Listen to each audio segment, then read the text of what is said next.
জানি না, আল্লাহ মাহবুবই জানে, আল্লাহ তাআলাই ভালো জানে কী কারণে কী করছে। বাট এনজয় করতে ওর কাছে অনেক টাকা আছে। আমি পরে শুনতে পারলাম আমার ঘর খোলা পাইছে আইন শৃঙ্খলার সে খোলা পাইছে ঘর, এবং ওই যে কিছু আলামত, ওই যে সার দেওয়া, এই যে এরকম একটু সন্দেহজনক মনে হয়, কিন্তু জানতাম না, আমি জানি না, আল্লাহ তাআলাই ভালো জানে। আত্মহত্যা হতে পারে, আবার রহস্যজনকও হতে পারে, কিন্তু যেহেতু ওর কাছে অনেক টাকা ছিল, ক্যাশ টাকা ছিল, অনেক ক্যাশ নিয়ে ওই বাসায় থাকে, অনেকে দেয় না। এটা সঠিকভাবে তদন্ত করে এটার মূল যে কী, এটা যাচাই বাছাই করুক আইন শৃঙ্খলা। আমার কাছে আকুল আবেদন, তারা যেন এই জিনিসটা সত্য উদ্ঘাটন করে, এবং যেটা সত্য সেটার দিকে তারা যেন প্রতিফলন ঘটায়। এটা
আমি আসছি, আইসা নিচে একটা কাজ করছি, আমার বাসায় অনেক কাজ ছিল, করে আমি অনেক দেরি করে আসছি। আইসা ওই আপনার কাপড় চোপড় ভিজানো কথা কই আমি উপরে গেছিলাম, আপনি ভিজান, আমি উপরে থেকে আসি, রান্না করে দিয়ে আসছি। রান্না করে দিয়ে গেছি, মানে দরজা দিয়ে লক করা, এত টাকাই তো দরজা খুলে না। মানে আমি কি দরজা খুলে না কেন, না আফার কাছে আসছি যে দরজা খুলে না কেন, আপনি একটু ফোন দেন তো, আমি এবার ফোন ব্যবহার করি না, আপনি একটু ফোন দেন তো। আফাই ফোন দিচ্ছে, ফোন দেওয়ার পরে ফোন বন্ধ, অনেক কি তুই আমার আর ঝামেলা করিস না, আফাই কয়। আফাই এ করার পরে আফাই আবার ফোন দিচ্ছে, তুমি আমার রেগুলার ঝামেলা করো। হ্যাঁ, আমি আবার ফোন দিচ্ছি, আফাই তো আমার নিকে রেগুলার 2-4 বার ফোন দিয়া আফাই হ্যাঁ ই করে বলে দেয় আমি ফোন ব্যবহার করে নেব।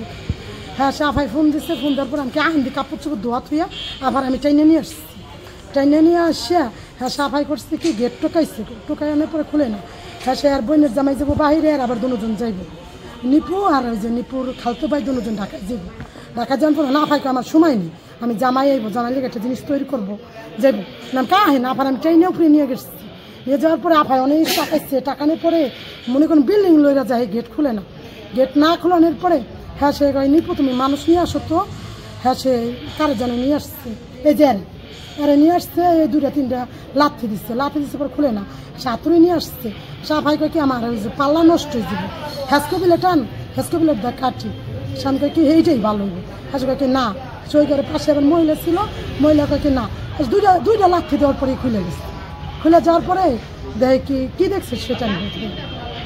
আপনি কি ভেতরে গেছিলেন? না, আমি ভেতরে যাই, আমার ভয় লাগছে।